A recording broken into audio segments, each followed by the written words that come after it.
All right, let's get right into one of the spookiest stories from the high seas. Picture this. It's February 1948.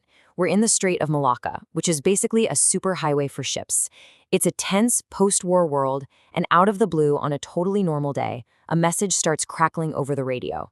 A message that kicks off a mystery that, to this day, has never been solved. And this is what it all boiled down to. After a jumble of panicked, garbled messages, this was the last thing anyone heard. Probably whole crew dead. I die. And then, just static. Total dead silence. Imagine hearing that. Chilling, right? Now you gotta understand, the way this message came through is super important. It was sent in Morse code. And back in '48, Morse code wasn't just some old-timey thing. No, it was the gold standard for long-distance communication. It could punch through bad weather and atmospheric noise that would turn a voice call into mush. So when a message like this came in, dot by dot, dash by dash, you took it seriously. This wasn't just noise. It was a real, desperate cry for help. And someone did answer that call. The closest ship was an American merchant vessel, the Silver Star. When they picked up that horrifying SOS, the captain didn't think twice. He immediately changed course and gunned it towards the last known position of the sender, a Dutch freighter called the SS Orang Medan. So, as the Silver Star gets closer, things start to feel wrong. I mean, they're bracing for the worst, right? A fire, a collision, maybe the ship is sinking. But what they see is just weird. The Orang Medan isn't on fire, it's not damaged, it's just floating peacefully on the water. The only thing out of place was the silence, an absolute, eerie, dead silence. This is where the story goes from a rescue mission to a full-blown horror movie. The captain of the Silver Star tries everything. He's hailing them on the loudspeaker, blasting the ship's horn. Nothing. The only response is the sound of the ocean. So they send a boarding party. And the moment they set foot on the deck of the Orang Maiden, they know something is terribly wrong. They later said the air itself felt unnaturally cold, even in the tropical heat, because it was a ghost ship. It was literally a ship of the dead. Everywhere the rescue team turned, they found bodies. On the bridge, in the crew quarters, sprawled out on the decks. Every last person was gone. But here's the truly disturbing part. It was how they died. Every single person, and get this, even the ship's dog, was frozen in place. Their faces were locked in these silent screams of pure terror, eyes wide open, arms stretched out like they were fighting off something invisible. But here's the kicker. Not a single body had a mark on it. No wounds, no signs of violence. Nothing. The radio man was found slumped over his desk, his fingers still resting on the Morse code key. It's just unthinkable. So, the captain of the Silver Star, completely horrified, makes the call. They have to get the ship to the nearest port. It's the only way they'll ever figure out what happened here.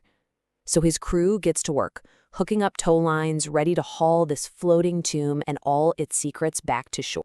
But it's almost like the Orang Medan didn't want its secrets to be told. Just as they're getting the line secured, smoke starts pouring out of cargo hold number 4.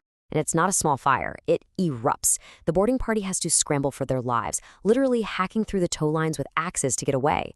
They barely make it back to their own ship when a massive explosion just rips the Orang Maiden in two. It sinks in minutes, taking every last bit of evidence with it.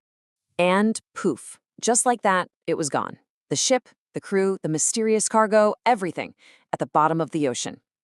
The only thing left was the unbelievable story from the crew of the Silver Star.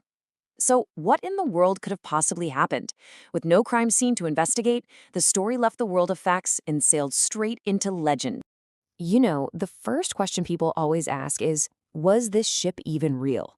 And for a while, that was a fair point.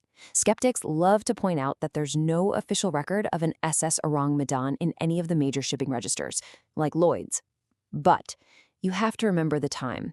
Right after World War II, the seas were a bit of a Wild West. There were tons of unregistered ships running around, using fake names to smuggle goods.